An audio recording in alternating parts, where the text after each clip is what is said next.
passé. L'invité ce matin, c'est Bruno Retailleau. Bonjour. Bonjour Adrien Gindre. Président du groupe Les Républicains au Sénat. Avec vous, on va bien sûr parler dans quelques instants de la loi immigration qui est en examen à l'Assemblée.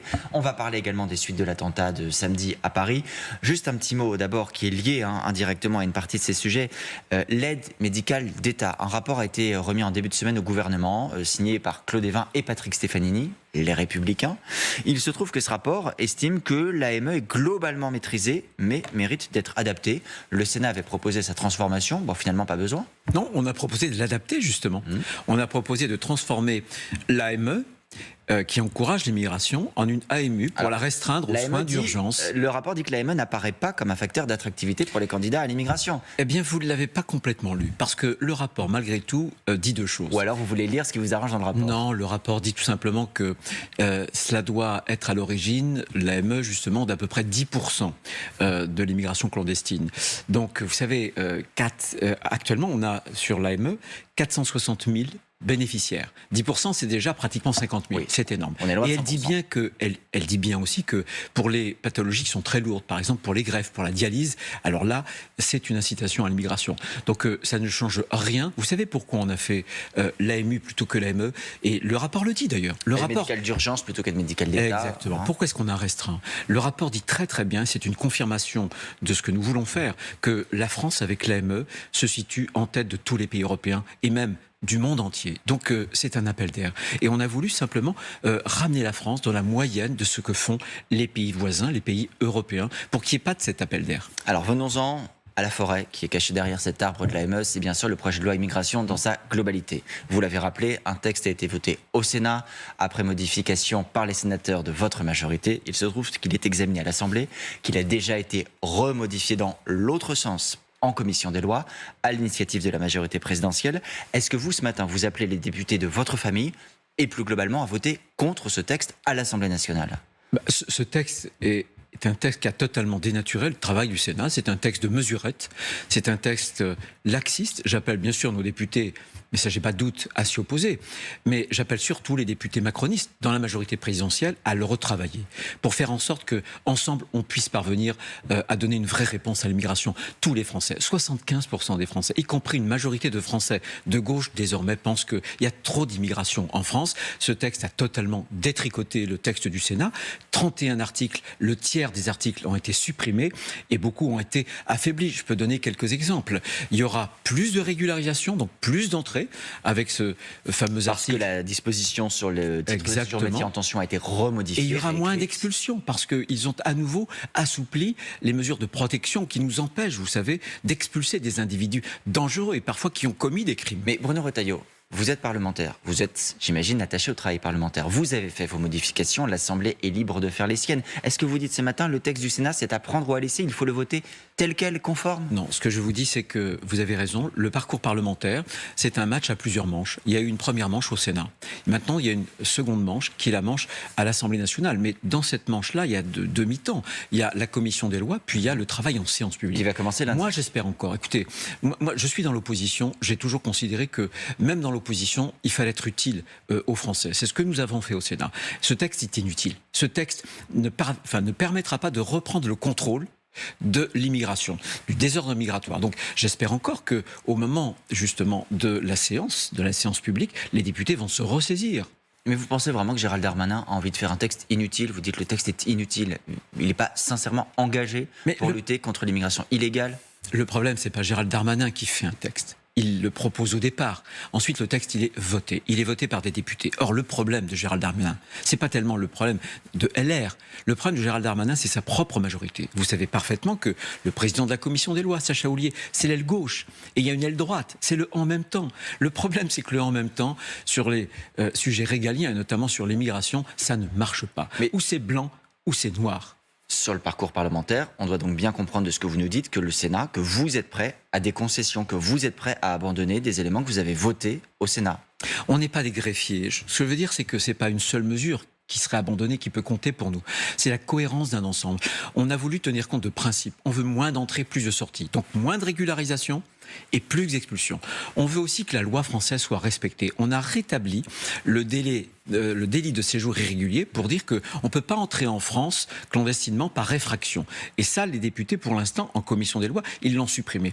Et on s'est dit aussi, il faut absolument faire en sorte que la France ne soit pas mieux disante que les autres pays européens. Parce que sinon, les mafias, les passeurs, les filières repèrent nos avantages. Et ils oriente les flux, justement, de migration vers la France.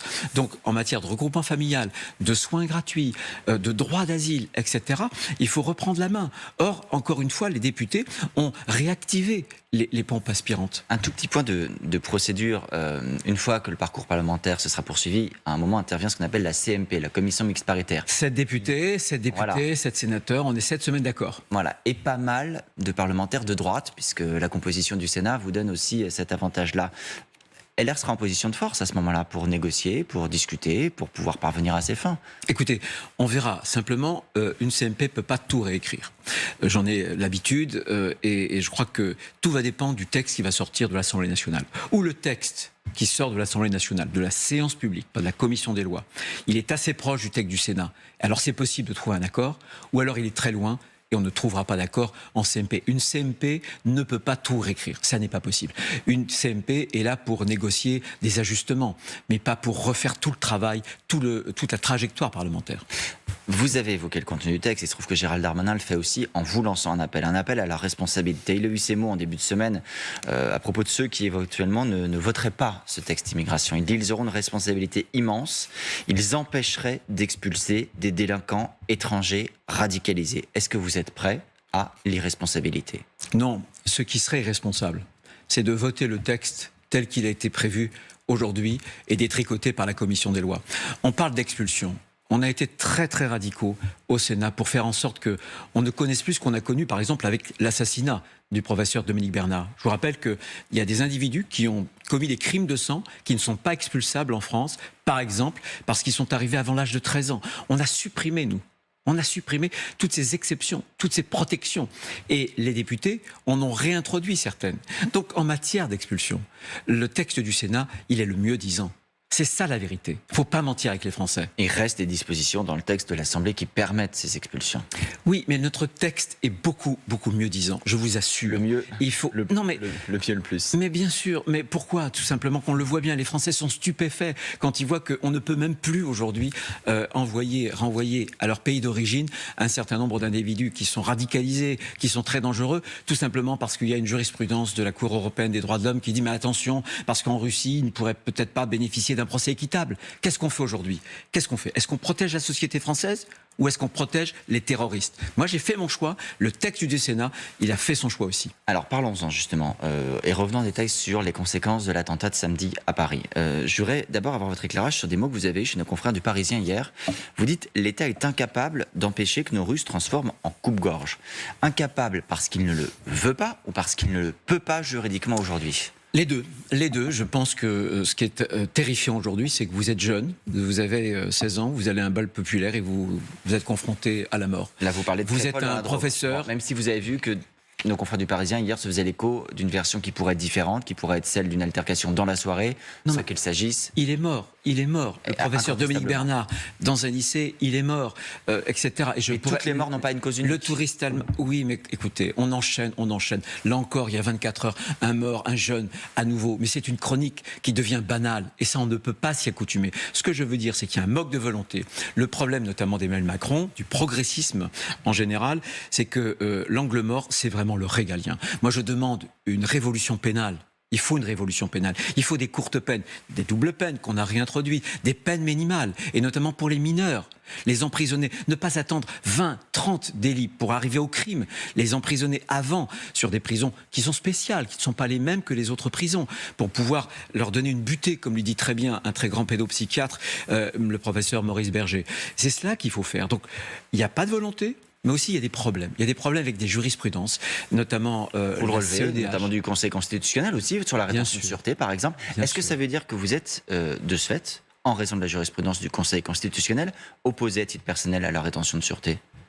Non, je ne suis pas du tout opposé à la rétention de sûreté. J'ai simplement indiqué qu'il la faudrait, mais qu'en l'état actuel du droit constitutionnel, on ne le peut pas. C'est pour ça aussi qu'on propose demain, et sera discuté à l'Assemblée nationale, aujourd'hui en commission des lois du Sénat, une révision constitutionnelle qui nous permettrait justement d'outrepasser un certain nombre de jurisprudences dès lors que l'identité constitutionnelle de la France sera menacée, ou des intérêts vitaux. On ne peut pas le faire à tout bout de champ. Le contrôle juridictionnel est important, c'est l'état de droit. Mais il y a un problème aujourd'hui, ces jurisprudences, en fait, elles consistent à donner des droits individuels, y compris à des individus dangereux, au mépris de la protection de la société. Mais Bruno Retailleau, est-ce que c'est pas, avec de bonnes intentions de protéger les Français, ouvrir la boîte de Pandore? C'est-à-dire que si on commence à détricoter l'état de droit, si on commence à détricoter les cadres, où est la limite? Non. Où sont les risques? Où sont les répercussions demain? Il faut poser un cadre. Moi, ce que je constate, aujourd'hui, il faut réagir vite. Je vous dis qu'il y a un problème de constitutionnalité. Donc j'ai fait une proposition qu'au Sénat, on a votée il y a 3 ans. C'est une proposition qui consiste à dupliquer ce que Nicolas Sarkozy avait fait pour les pédocriminels très dangereux en 2008 sur une mesure qui est une mesure de surveillance de sûreté. C'est une mesure judiciaire prononcée par le juge d'application des peines et qu'on étendrait aux terroristes. Un terroriste est tout aussi dangereux qu'un pédocriminel récidiviste. Donc cette mesure-là qui permettrait par exemple de mettre des bracelets électronique, d'interdire un certain nombre de lieux, de lui demander de passer 1 fois, 2 fois par jour à la gendarmerie, au commissariat, d'avoir un contrôle très très très strict de surveillance de sûreté, on peut le faire. Malheureusement, le gouvernement n'avait pas repris notre proposition. Je vous l'annonce ici, à votre antenne, dans quelques jours, avec le président de la commission des lois, nous y travaillons, François-Noël Buffet, on va remettre sur la table un texte, une proposition de loi. On la votera au Sénat. J'espère que le gouvernement l'adoptera, y compris avant les Jeux Olympiques. On n'est pas prêt. Aujourd'hui, on n'est pas prêt pour les Jeux Olympiques. Que prévoira exactement ce texte? Il prévoira des mesures de sûreté compatibles avec notre état de droit et notamment avec le droit constitutionnel. Pour qui? À qui ça vise? À qui ça s'adresse? Ça visera des individus qui seront très très dangereux, qui auront d'ailleurs encouru et qui auront été condamnés pour des peines de prison d'au moins une dizaine d'années, avec des mesures qui permettront justement de les surveiller, d'avoir un contrôle très très strict de tous leurs mouvements. Et y compris d'ailleurs une injonction de soins. Comme l'a proposé Gérald Darmanin. Oui, mais il n'a proposé qu'une injonction de soins. Désolé, le problème, c'est pas un problème de psychiatrie, c'est un problème d'islamisme, d'idéologie. C'est bien parfois d'avoir la première brique pour ajouter d'autres. Si vous refusez toutes les premières briques qui sont proposées par Gérald Darmanin, finalement, ça n'avance jamais. Mais une injonction... Attendez, le problème des terroristes, ils sont tous à moitié dingues. Regardez ce qu'a fait le Hamas. Quand même, éventrer des femmes, tirer leur fœtus de leur corps, etc. Tuer des enfants. Ils sont dingues. Ce que je veux dire, c'est que hier, on avait une excuse sociale. Aujourd'hui, on s'appuie sur une excuse psychiatrique. Non. Moi, ce que je veux dire, c'est que la folie des fous de Dieu, c'est l'islamisme, des fous de Allah.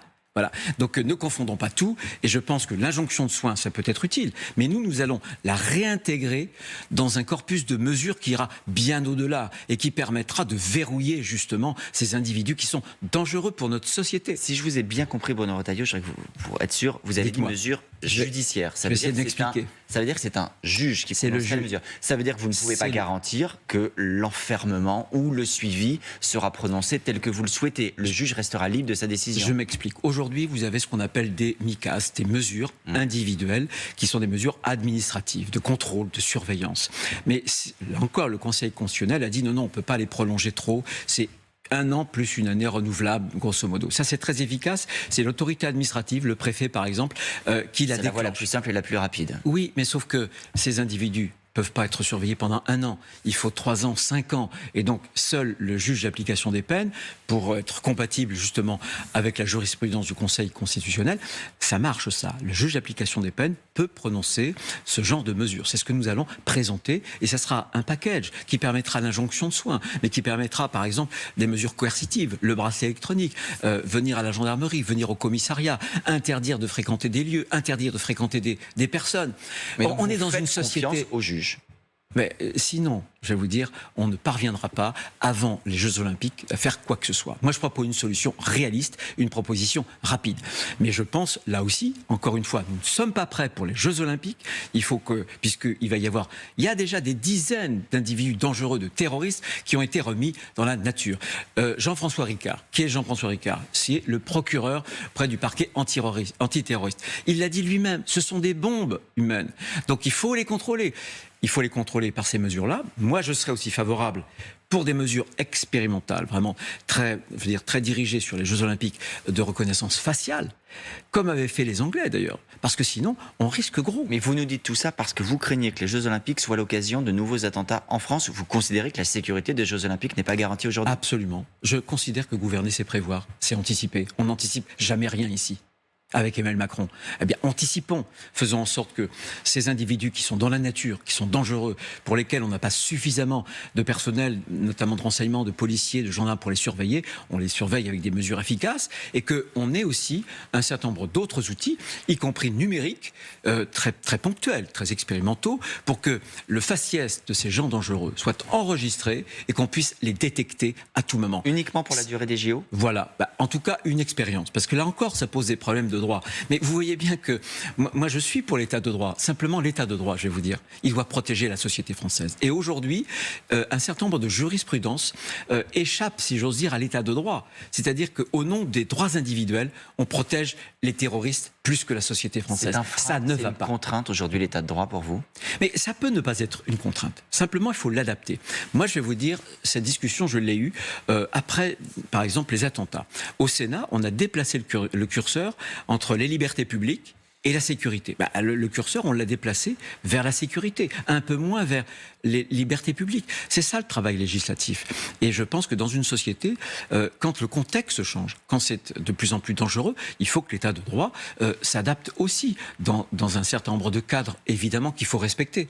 Quand vous dites état de droit et cadre, et que vous entendez Marion Maréchal évoquer l'internement administratif de tous les islamistes fichés S, pour le coup, elle parle d'internement administratif. Est-ce que vous dites bonne idée ou mauvaise idée? Mais c'est pas praticable. Et elle le sait. C'est pas praticable. Moi, si vous voulez, il y a du bon sens un petit peu en politique, malgré tout. Là, on va avoir une échéance. Là, on a des attentats, on a des morts. Qu'est-ce qu'on fait rapidement? Je veux bien qu'on change la Constitution. Je me fais aucune illusion sur le texte constitutionnel que nos députés, que nous-mêmes, nous allons défendre. Ça n'ira pas à son terme. Emmanuel Macron ne le souhaite pas. Donc, trouvons des outils qui puissent être des outils efficaces rapidement. Sinon, ça sert à rien de monter dans les tours, de crier avec des mesures très très fortes quand on sait qu'elles ne seront pas applicables. Moi, je veux être utile aux Français. Je veux protéger la société française. C'est votre définition de vivre avec le terrorisme. Hier, Manuel Valls, à votre place, disait il y a une part de nous qui doit intégrer aussi qu'on doit apprendre à vivre avec le terrorisme. Attention, vivre avec le terrorisme, mais pas s'habituer. Pas s'habituer, tout faire justement pour refuser la fatalité. Et on le peut. Bien sûr, il y aura toujours dans une société des gens violents, etc. Mais on doit adapter nos outils, notamment nos outils juridiques. J'ai parlé de réponse pénale. Regardez tous ces jeunes qui sont sur la voie de la sécession. Il faut impérativement, ce jeune à Nantes par exemple, qui était mineur, au mois de mai, il renverse un policier, il le traîne avec sa voiture pendant 20 mètres. Parce qu'il y a un refus d'obtempérer. Eh bien, ce jeune-là, vous savez, il a été jugé. Il a écopé de 35 heures de TIG. Et pour le policier, justement, les séquelles, elles sont irréversibles. Donc le jeune type, il fera 35 heures de travail d'intérêt général. Et le policier, lui, qui protège les Français, il aura des séquelles à vie. Non mais, on marche sur la tête, non? Puisque vous parlez des jeunes, il se trouve que le gouvernement, sans lien avec les sujets de sécurité, mais en lien avec les sujets d'éducation, a fait de nouvelles annonces hier. C'est Gabriel Attal, ministre de l'Éducation, qui les a portées. Globalement, si on résume, c'est plus d'exigences à l'école pour rehausser le niveau, pour remettre aussi de l'autorité. Le ministre a prévu d'en reparler. Ça passe notamment par un brevet qui devient un brevet des collèges indispensable, ou pratiquement indispensable pour passer au lycée, un changement des règles pour le redoublement, avec le dernier mot au corps enseignant et non plus aux parents, des dédoublements pour les cours notamment de mathématiques, par exemple, et je pourrais poursuivre la liste. Est-ce que vous dites, là, au moins, bonne mesure, bon sens, et je soutiens? Je soutiens. Je vais vous dire, je soutiens. Moi, je suis dans l'opposition, mais une fois de plus, on doit être dans l'intérêt général, on doit vouloir le bien de notre pays. Or, aujourd'hui, je pense que le problème vraiment de l'école est fondamental. Tous les problèmes, tous les autres problèmes, finalement, nous ramènent à l'école. On parlait tout à l'heure de terrorisme. Regardez ce jeune qui est né en France, de parents iraniens, qui avait fui, justement, la République islamique. L'assaillant de samedi. Vous vous rendez compte, il était à une école en France, et c'est en France qu'il s'est radicalisé. Donc il y a quelque chose qui ne marche pas, les questions d'autorité, c'est aussi l'école. On a déconstruit l'autorité entre le maître et l'élève. Mais vous considérez que c'est la responsabilité de l'école s'il s'est radicalisé en France ? En tout cas, l'école est un creuset républicain et elle a son rôle à jouer, bien sûr, parce qu'il y a un souci. On a des jeunes qui sont parfaitement français de papier, mais pas français de cœur. Je crois que Gabriel Attal a fait ses annonces d'un lycée, je crois qu'il s'appelle le lycée Charles Péguy. Charles Péguy avait une très belle phrase et il disait que quand une société n'enseigne plus, c'est qu'elle a honte de s'enseigner elle-même. Bien, je pense qu'il faut que la France arrive à s'enseigner avec nos valeurs républicaines, nos principes. Et moi, je pense que ce que fait Gabriel Attal va dans le bon sens. Je pense, pour compléter, qu'il faut refaire des maîtres. C'est-à-dire abandonner la formation universitaire, revenir peu ou prou, c'est une image un peu caricaturale à nos anciennes écoles normales, en tout cas démasteriser, éloigner la formation des maîtres de l'université.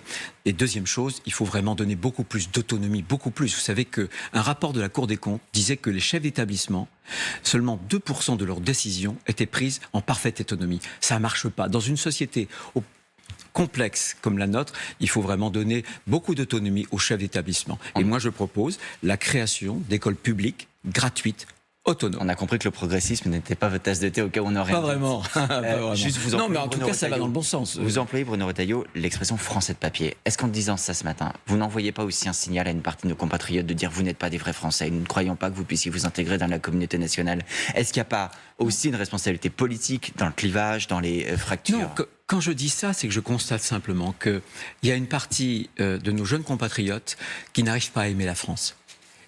Alors, ils ont une responsabilité, mais on a une responsabilité. On leur a présenté la France comme coupable, comme la grande éternelle coupable. Mais si vous dites que la France est un contre-modèle, est un contre-exemple, comment voulez-vous que ces jeunes puissent s'agréger à notre destin collectif? C'est ça que je veux dire. Le rôle de l'école, le rôle des familles. Il faut croire en la France.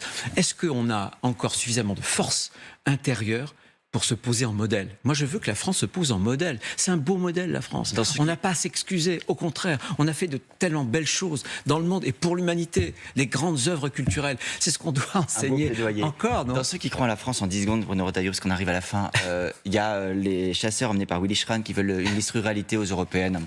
Ça vous inspire quoi? Ils défendent leur vision de la France. Moi, je suis un enfant de la ruralité. Je vis dans la ferme que mon grand-père avait achetée avant la Seconde Guerre mondiale. Oui, j'ai l'impression que c'est une liste qui sert les intérêts d'Emmanuel Macron, je pense. Qu'est-ce qui vous fait dire ça? Les échos que j'en ai, je pense que c'est une liste qui pourrait dégonfler un peu la liste, par exemple RN ou peut-être les Républicains, pour essayer de conforter un peu la liste macroniste. Bon, tout ça, c'est de la politique politicienne. Moi, je pense que l'échéance politique des Européennes est fondamentale et j'espère d'ailleurs que ça sera François-Xavier Bellamy qui sera notre tête de liste. Ça, c'est aussi un mot Éric Ciotti, puisque la tête de liste LR n'est toujours pas connue. Merci.